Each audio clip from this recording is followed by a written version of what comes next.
quem vai pregar não vai ser eu, quem vai pregar hoje, trazer uma palavra para abençoar a nossa vida, nosso amigo, nosso irmão Feliciano. Falei para ele que ia orar por ele, né? A gente combinou isso mesmo, não combinou? Só para a igreja saber que a gente combinou, né? Vamos orar então, estende as mãos para cá, vamos orar pelo pregador da noite, nosso amigo, nosso irmão em Cristo. Senhor, nós oramos, Senhor, pela vida do nosso amigo, pela vida do nosso irmão, pedindo que o Senhor estenda a tua mão sobre ele para abençoá-lo na ministração da tua palavra.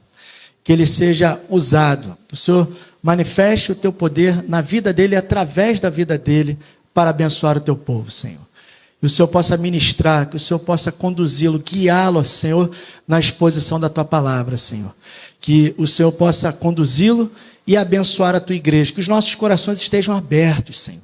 Estejam abertos pelo Espírito Santo, Senhor, para receber a tua palavra como uma boa semente, como um bom alimento. E que a tua palavra cumpra esse propósito, Senhor, de transformar a nossa vida. Que saímos daqui hoje não apenas como ouvintes, Senhor, mas como praticantes da tua palavra. Em nome de Jesus, nós abençoamos o Feliciano. Amém e amém.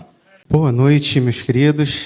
Para quem ainda não falei, antes de mais nada, vocês podem de repente estar estranhando por que nós não ceiamos ainda. Eu pedi para o pastor para a gente ceiar no final do culto, nessa noite, porque a palavra que Deus colocou no meu coração tem a ver com ceia. Então, nada melhor que a gente escutar o sentido da ceia, o significado da ceia para as nossas vidas, e depois nós ceiarmos com um entendimento do que é a Santa Ceia para a gente. Aí, antes de mais nada, também, que é sinal de nervosismo, vocês me perdoem, tá? Mas é sempre uma responsabilidade muito grande estar aqui, né? É um misto de duas emoções quando o pastor coloca meu nome para pregar. Aquela felicidade de compartilhar a palavra com os irmãos e aquela preocupação de trazer o que Deus quer para as nossas vidas, né? E é muito bom ver vocês aqui essa noite, né? Estar em comunhão com vocês. Quero pedir a sua atenção agora para os próximos 30, 35 minutos, para você poder entender o que Deus quer ensinar para as nossas vidas nessa noite. E quero convidar você a abrir a sua Bíblia na primeira carta de Paulo aos Coríntios, capítulo 11, quero meditar rapidamente com você sobre esse texto. Eu cresci ouvindo esse texto na igreja, porque toda Santa Ceia nós escutávamos esse texto, né? Todo culto de Santa Ceia. E às vezes, aqui mesmo, nós lemos esse texto na Santa Ceia. E qualquer coisa que a gente faz, muitas vezes, acaba ganhando um lugar em nossa mente, acaba ganhando um lugar em nosso coração. Mas não é um lugar de muito destaque. Sabe por quê? Porque não é algo novo. É aquilo que a gente faz várias vezes. E é por isso que nós temos que vigiar nas pequenas coisas da nossa vida. Por exemplo, você almoça todos os dias, né? Se nós não vigiarmos, daqui a pouco, a nossa oração na hora do almoço, ela vira uma oração mecânica. Se nós não vigiarmos, essa oração ela vira uma oração mecânica. Ela não sai do nosso coração, ela é uma oração decorada, né? E apesar de ser uma oração, de você estar dando graças, e aí você pode, na hora da refeição, fechar os olhos e, Pai, muito obrigado por esse alimento que veio me fazer bem, nunca venha faltar. Abençoe o pão de cada dia na mesa de todos os que eu conheço. Em nome de Jesus, amém. E aí você orou hoje. Glória a Deus, orei. E aí na próxima refeição, Pai, muito obrigado por esse alimento que venha fazer bem, nunca venha faltar. Que o Senhor venha abençoar cada dia o alimento na casa dos meus irmãos, em nome de Jesus, amém. E aí na terceira vez você, Pai, muito obrigado, e você repete essa oração. Daqui a 2, 3 meses você está repetindo essa oração e você não participa da oração. Parece que a gente coloca uma fita para tocar nesse momento e é possível que você faça essa oração com a boca e a mente ali já pensando no cheirinho da comida. Você está sentindo ali, já antes de orar, você já ora rápido porque está com fome, ou até mesmo às vezes com a TV ligada ou vendo alguma coisa no celular, mas você está orando. Eu tenho 2 primos e, na verdade, um, porque um outro já faleceu. E quando eu era criança, e eles eram adolescentes, eles eram mais velhos, eu via eles orando, e eles sentavam na mesa, botavam o prato e já começavam a comer. Eu falava, caraca, como é que eles oram? Tão rápido! Caraca, eles fecham os olhos e já volta e já começa a comer. E eu ficava conjecturando ali oração. Eu ficava inventando oração na minha mente de forma rápida para ver como é que eles oravam. Até que um dia eu perguntei para eles, por que vocês oram tão rápido? Eles falaram, o mesmo de sempre, amém. Aí eu, caraca, cara, o mesmo de sempre, amém. Mas o mesmo de sempre é o quê? Você teve que orar uma vez, né? Para ter que repetir depois, o mesmo de sempre, amém. Mas mesmo que você não ore dessa forma, mas ore dividindo a sua atenção, dividindo a atenção da oração com qualquer outra coisa, a sua mente você vai pensar assim, orei, não me esqueci. Glória a Deus. Mas na realidade, não foi uma oração que saiu de dentro de você. E às vezes a gente critica as pessoas que vivem de rezas, não é verdade? Alguém te pergunta assim e fala assim, você reza antes de comer? Eu falo assim, reza não, pô, eu oro, né?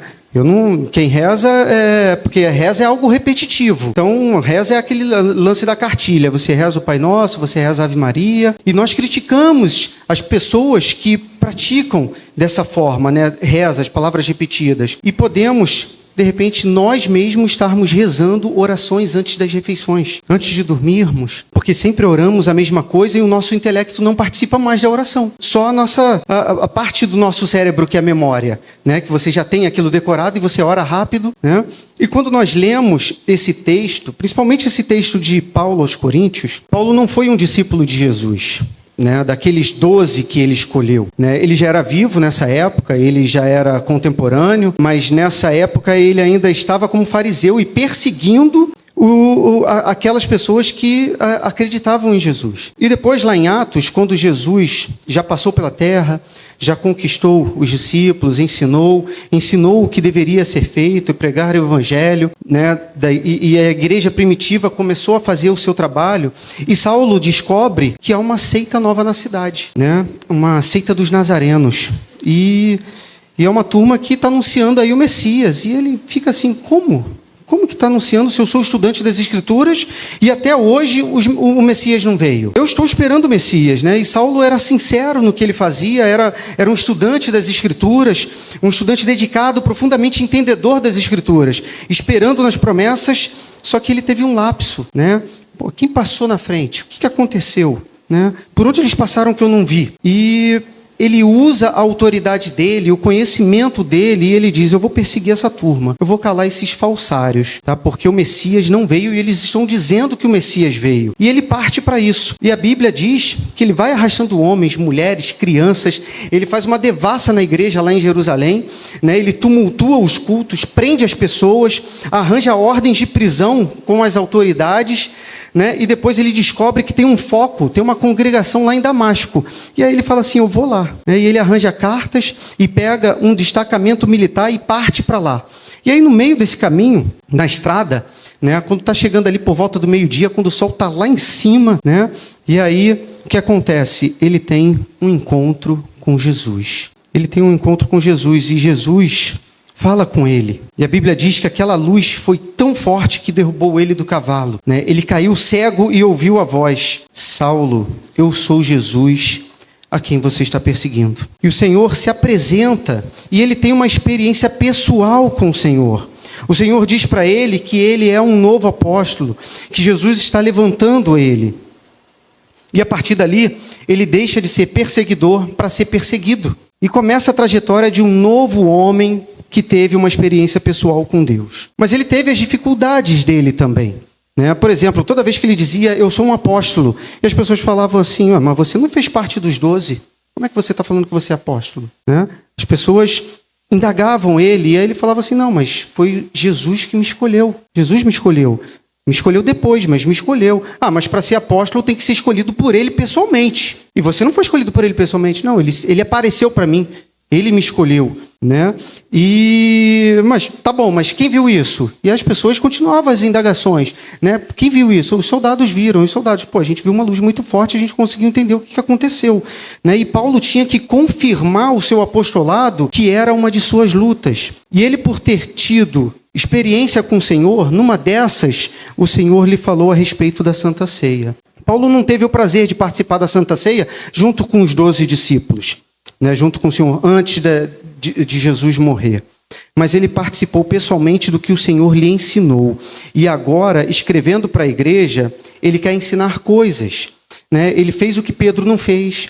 Ele ensinou o que João não ensinou, né? Ele escreve algo que só ele escreve. E é o que diz aqui na primeira carta dele aos Coríntios, à igreja de Corinto. Ele escreve no capítulo 11, verso 23. Acompanhe comigo, por gentileza. Capítulo 11 de 1 Coríntios, verso 23 ao 26. Porque eu recebi do Senhor o que também lhes entreguei, que o Senhor Jesus, na noite em que foi traído, pegou o pão e, tendo dado graças, o partiu e disse, isto é o meu corpo, que é dado por vocês. Façam isto em memória de mim. Do mesmo modo, depois da ceia, pegou também o cálice, dizendo: este cálice é a nova aliança no meu sangue. Façam isto todas as vezes que o beberem em memória de mim. Porque todas as vezes que comerem este pão e beberem o cálice, vocês anunciam a morte do Senhor até que ele venha.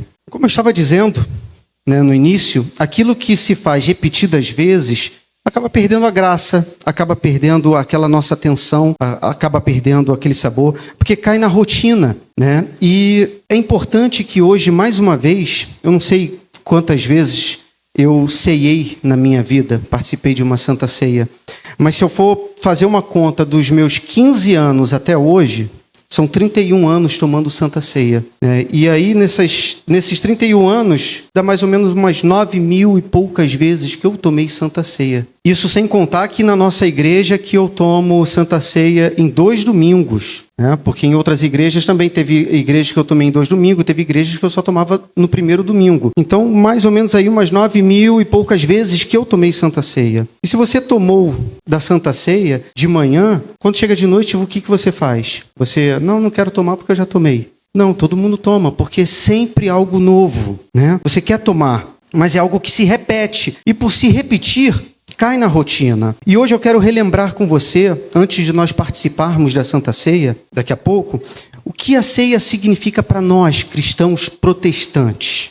Há 5 coisas que nós não podemos nos esquecer da ceia. E primeira delas, a ceia é uma ordenação. A ceia não é uma invenção da Nova Vida, não é uma invenção da Assembleia, da Batista ou de qualquer outro pastor. A ceia é uma ordenação. Paulo mesmo diz, porque eu recebi do Senhor. Paulo não escreveu, gente, eu tive uma ideia aqui, eu pensei em algo, quero ensinar uma coisa nova para vocês. Não, ele está dizendo que ele recebeu uma ordenação do Senhor. E ele está passando adiante. A ceia é uma ordenação, porque ele diz na abertura do texto, porque eu recebi do Senhor. Eu sou apenas alguém que estou passando para vocês, diz Paulo. Porém, a Santa Ceia não é uma invenção minha, é uma invenção do Senhor. Alguns judeus até têm dificuldade com isso hoje, porque antigamente, e para eles, a Páscoa era a principal reunião deles, a reunião anual, a mais nobre celebração. Onde um animal era separado dias antes da Páscoa, a família se reunia, aquele animal era sacrificado e aquele animal simbolizava alguém inocente que no futuro morreria pelo povo de Israel. Era o Senhor preparando para Jesus que viria, o Cordeiro Pascual que o Senhor enviou. Mas o animal era sacrificado, ervas amargas eram tomadas, consumidas pelo povo para lembrar o tempo que passaram no Egito, e havia um simbolismo na festa da Páscoa. E ali era contada a história do tempo que o povo de Israel passou no Egito, dos 430 anos, como Deus os tirou de lá com um braço forte, mão poderosa, os milagres que o Senhor fez, as maravilhas das pragas, o como ele abriu o Mar Vermelho, como ele trouxe o povo durante o dia, protegendo com a nuvem poderosa ali com relação ao sol, à noite, com a chama de fogo clareando para espantar os animais selvagens. E eles vão contando todos esses milagres, como Deus sustentou com o maná do céu. Todos esses milagres eram contados, eram conversados, eram lembrados. Até o milagre do sapato que crescia conforme os pés das pessoas iam crescendo e os sapatos iam crescendo. Foram muitos milagres que Deus fez. E eles iam nessa festa, eles iam lembrando de todos os milagres. E agora, Jesus diz para os discípulos, olha, vocês entrem na cidade. Está escrito lá em Mateus, Marcos e Lucas. Entrem na cidade, vocês vão ver um homem carregando um cântaro. E naquela época, homens não carregavam cântaros, eram só mulheres que carregavam um cântaro. Então vai ser fácil de vocês identificarem. Vocês vão ver um homem carregando um cântaro, sigam esse homem. Onde esse homem entrar, vocês entrem. E quando chegar lá dentro, vocês falem, nós precisamos de um lugar para realizar a Páscoa com o Mestre. Mas, Senhor, como é que a gente vai fazer isso? O homem vai estar preparado. Jesus deve ter falado, pode confiar em mim. Vocês não confiam em mim? Estou falando, pode ir, o homem vai estar preparado. E eles seguem o homem com um cântaro, eles entram onde aquele homem entrou. Lá exatamente acontece como Jesus falou. Eles entram, falam com o homem libera o lugar é preparado como se fosse a última Páscoa. E esses alimentos que sempre eles comiam na Páscoa, tinha lá naquela mesa. Só que o Senhor Jesus, ele fez diferente. Ele diz, é muito bom estar com vocês. antes que eu sofra. E aí os discípulos, mas do que Jesus está falando? Antes que eu sofra, O que ele está falando? Os olhos deles ainda estavam fechados para o sacrifício que Jesus passaria horas depois daquele encontro. E o Senhor, então, vê aquela ceia preparada, um jantar para celebrar a Páscoa, e havia todos aqueles elementos que anos e anos o povo celebrava.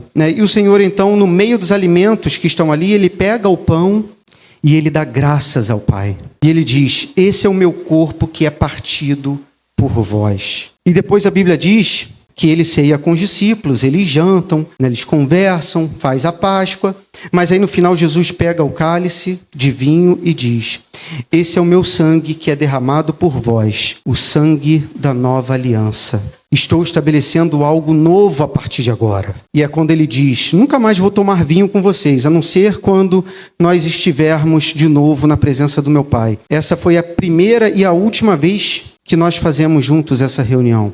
E ele diz para Paulo que Paulo deve ensinar isso para a igreja. E Paulo escreve aos Coríntios e a igreja do Lins, dizendo: isso é uma ordenação do Senhor, porque eu recebi do Senhor o que também vos ensinei. Em primeiro lugar, o que a gente não pode esquecer é a ordenação. Santa Ceia é uma ordenação. Em segundo, é algo para ser repassado de geração em geração. Quando é que nós vamos parar de celebrar a Santa Ceia? Quando nós formos arrebatados. Aí vamos ter a última ceia com o Senhor nos ares e depois nós não vamos mais celebrar a Santa Ceia. Aí você pode pensar assim: poxa, mas eu achei que fosse celebrar a Santa Ceia todo mês lá no céu, Deus ia reunir todos os santos e a gente ia celebrar a Santa Ceia, mas a gente não vai celebrar a Santa Ceia no céu. A Santa Ceia, existe um propósito para isso. A Santa Ceia tem um propósito que você já vai saber ou já vai lembrar. Ela é uma ordenação e ela foi ensinada para ser repassada. Paulo diz: eu recebi do Senhor o que também vos ensinei. Ele passou para nós, assim como nós também precisamos passar para os nossos filhos, para as nossas crianças. Então é algo que foi ordenado pelo Senhor para ser repassado de geração em geração. Em terceiro lugar, é um ato de gratidão.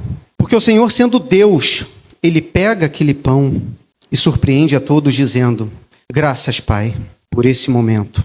Eu não sei como é que foi a oração que Jesus fez ali, mas eu sei que ele deu graças. E tendo dado graças, partiu o pão e continuou a declaração dele. E nós podemos ver nos 4 evangelhos, nós temos aí 89 capítulos nos 4 evangelhos, 28 de Mateus, 16 de Marcos, 24 de Lucas e 21 de João. E aparecem 27 vezes o Senhor Jesus dizendo: graças, Pai. Ele não precisava dar graças, mas ele deu. Por quê? Porque primeiro havia gratidão no coração dele, pela missão que o Pai lhe concedeu, lhe deu. Em segundo, porque ele queria estabelecer um exemplo para mim e para você. Nós temos que ser mais gratos do que somos. Gratos por tantas coisas que nós podemos fazer, por tanta coisa que nós temos. E às vezes nós reclamamos: eu não estou ouvindo muito bem. E a gente começa a reclamar, mas tem gente que é surda, tem gente que não escuta nada, eu estou tendo que usar óculos agora, meu Deus do céu. Tem gente que não enxerga nada, tem gente às escuras. E às vezes nós reclamamos que estamos vindo para a igreja com uma roupa repetida, Poxa, eu já fui semana passada com essa roupa, a mulher do vestido vermelho, ou o homem da camisa preta, por coincidência eu estou de camisa preta, Então a gente às vezes fica reclamando por que a gente repete roupa. E se você abre o teu armário e você faz assim, é sinal de que você tem mais de uma roupa para vir para a igreja. Porque se nós temos gratidão no nosso coração, a gente já pode até agradecer por nós estarmos vivos. Já é um motivo para nós darmos graças a Deus. E é por isso que Jesus, sem razões aparentes, pega e demonstra que a ceia do Senhor é também um momento para darmos graças. Mas por que dar graças? Geralmente nossa gratidão se resume a um obrigado ou a um muito obrigado. Às vezes nem isso. Mas dar graças é algo muito mais do que sai da nossa boca. Tem que sair do nosso coração. Gratidão não é uma opção, é uma ordenança divina. É um exemplo estabelecido por Jesus. E quando eu leio os personagens bíblicos, e quando eu comparo os personagens bíblicos e vejo a vida de Sansão, por que Sansão teve uma vida tão opaca, tão insípida, tão ruim? Porque apesar das qualidades físicas dele, apesar do Espírito Santo entrar na vida dele e ele agir, ele atuar, ele nunca aparece dando graças por nada. Ele já nasceu de uma mãe estéril, né? Então já era um milagre ali, para ele estar vivo já era um milagre. E ele nunca apareceu ele dando graças a Deus. Nem porque nasceu de um milagre. Nasceu com uma capacitação diferenciada da parte de Deus, mas ele nunca deu graças por isso e nem nunca demonstrou ser agradecido. O que Deus lhe mandava fazer, ele não fazia. E o que Deus fazia através dele, ele não agradecia. Ele achava que Deus precisa de mim, então quando o perigo acontecer, o Espírito Santo me usa, eu faço o estrago, e depois o Espírito Santo sai e eu sigo a minha vida. Ele não se via como uma pessoa especial, como todas as pessoas olhavam para ele e falavam assim, aquele homem é especial. Ele não se via como uma pessoa especial. E é por isso que ele não tinha amigos. Se você ler a história de Sansão no livro de Juízes, quem eram os amigos de Sansão? Sansão não tinha amigos. Sansão se casou com uma mulher que ele não queria, depois mataram a sua mulher, depois mataram os familiares. E as pessoas que eram parentes de Sansão, ele não os considerava como amigos. Sansão não tinha amigo nenhum, porque ele não era uma pessoa grata. Quem não é grato não tem amigos. Então, se você está sentindo falta de amigos, seja uma pessoa mais grata. Todo mundo gosta de estar perto de alguém que é grato, de alguém que agradece. Não é verdade? Não é gostoso estar perto de alguém que é uma pessoa grata? E a gratidão, diz um dos vários dicionários que nós temos, tem a seguinte definição.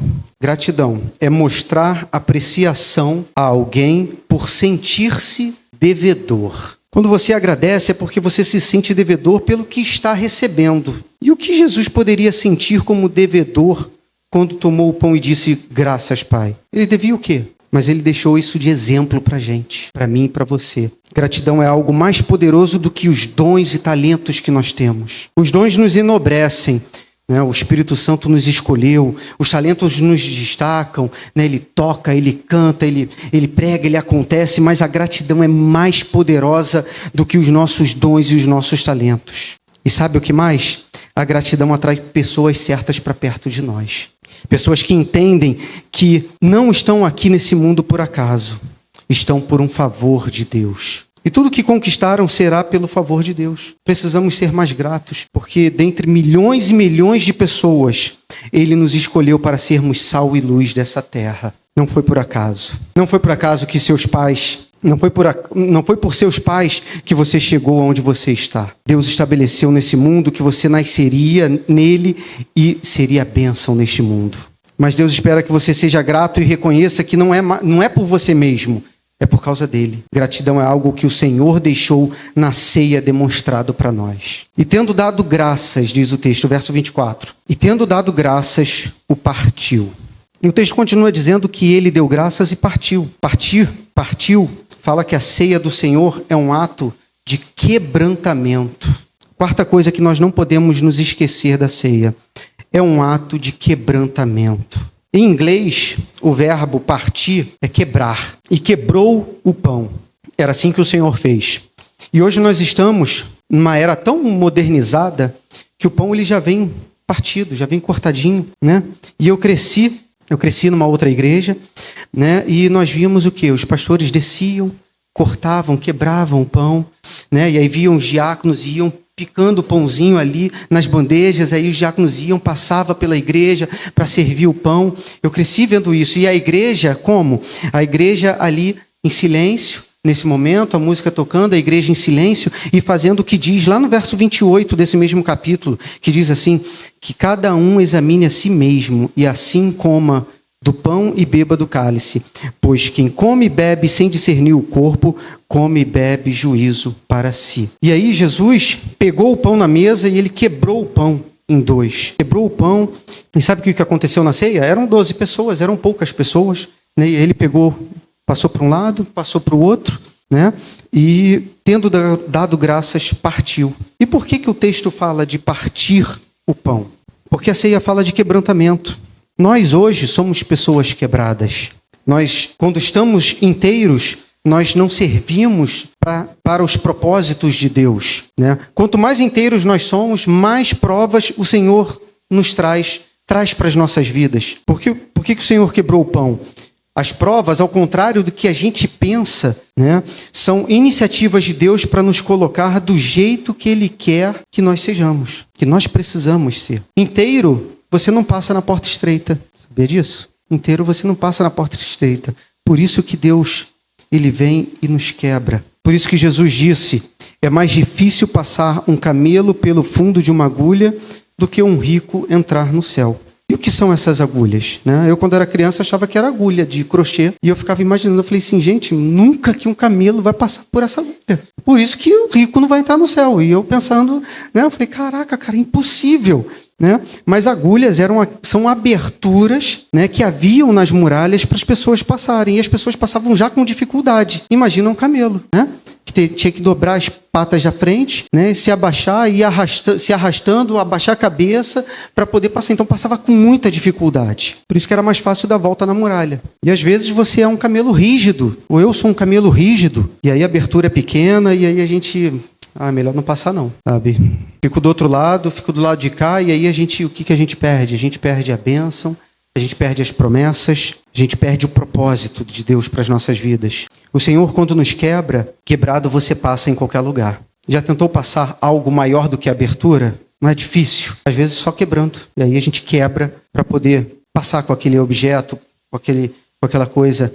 E que seja essa noite, em noite de Santa Ceia, o momento que o Senhor, Ele tenha a liberdade para nos quebrar. Você está inteiro? Está inteiro? Então Deus tem que te quebrar. A ceia do Senhor, quando fala, e partiu o pão, fala de quebrantamento. Será que você acha hoje que Ele pode quebrar você de alguma forma? Quebrar nossa rigidez, nossa maneira de ser? Engraçado que a gente acha que nunca é pra gente. A gente sempre pensa numa pessoa que não tá. A gente, fulano, se tivesse aqui, tinha que escutar isso. Do jeito que tá bom, Mas é Jesus que decide. Jesus é quem decide se tá bom ou se não está nas nossas vidas. E Ele poderia, com relação ao pão, Jesus ali com o pão, Ele poderia ter trazido de outra maneira, Ele já poderia ter trazido o pão partido, como nós hoje fazemos nas nossas comunhões. Mas Ele trouxe o pão inteiro e quebrou o pão no meio, Ele partiu. Santa Ceia é um ato de quebrantamento. Partindo o pão, deu graças. Diz o texto ainda, verso 24. E tendo dado graças, o partiu e disse, isto é o meu corpo que é dado por vós. Façam isto em memória de mim. Ele fala, fazei isso em memória de mim. E esse é o último ato que a Santa Ceia nos lembra. Ceia é um memorial. Hoje nós estamos lembrando a nossa morte que o Senhor assumiu na cruz, em nosso lugar. Você era um condenado à morte. Eu era um condenado à morte. E não tinha jeitinho brasileiro, não. Não ia ter jeitinho brasileiro pra gente. Nosso nome estava na lista do inferno. E Jesus veio para mudar essa história. E hoje a lista do inferno está ficando cada vez mais vazia. Anos após anos. E a cada dia vai ficando mais vazia porque Jesus vai resgatando pessoas do inferno. E o inimigo tinha isso por perpétuo. Para ele, ninguém mudaria isso. Isso era para a eternidade. Mas Jesus falou, eu vou mudar essa história. Eu vou mudar a vida de vocês. E o Senhor se deu. Desceu do céu, tirou o manto, tirou a coroa, deixou o trono, veio, nasceu pobre, viveu pobre, morreu pobre, mas cheio de graças, cheio de amor por nós e mudou a nossa história definitivamente. E o que ele diz na Santa Ceia? Fazei isso do pão e do vinho em memória de mim.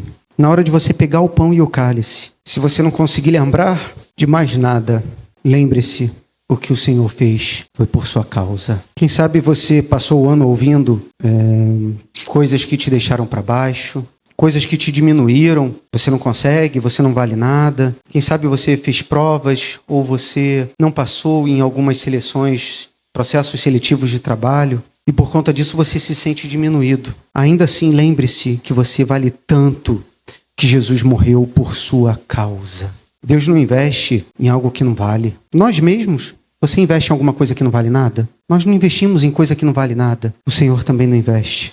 Se Ele investiu em você é porque Ele viu que você vale. Valia ao ponto de morrer em seu lugar para que você fosse reconciliado com o Pai. E hoje nós não estamos mais de mal com Deus. Ele fez as pazes entre nós e Deus e a gente pode vir à presença de Deus como nós estamos aqui nessa noite, tomarmos o pão na mão e tomarmos o cálice e nos lembrarmos, Senhor, obrigado por lembrar de mim, por morrer em meu lugar, Deus. Muito obrigado, Jesus, por mudar a nossa história. Ele não nos livrou da condenação apenas, Ele mudou o nosso destino, preparou um lar para nós e nos chama para reinarmos com Ele por toda a eternidade. Isso é valer. E ele disse mais ainda na palavra dele, que nós somos o quê? Nós somos reis e sacerdotes. Então essa é uma reunião royal, né? Uma reunião de gente importante, de gente que vale muito.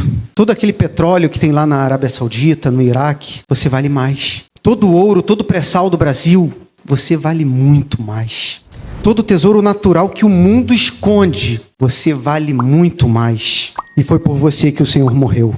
Enquanto os músicos sobem e nós nos preparamos para a ceia, queria que você abaixasse sua cabeça e você entendesse que a ceia é uma ordenação. A ceia é para ser repassado de geração em geração. A ceia é um ato de gratidão. A ceia é um ato de quebrantamento. E a ceia é um memorial.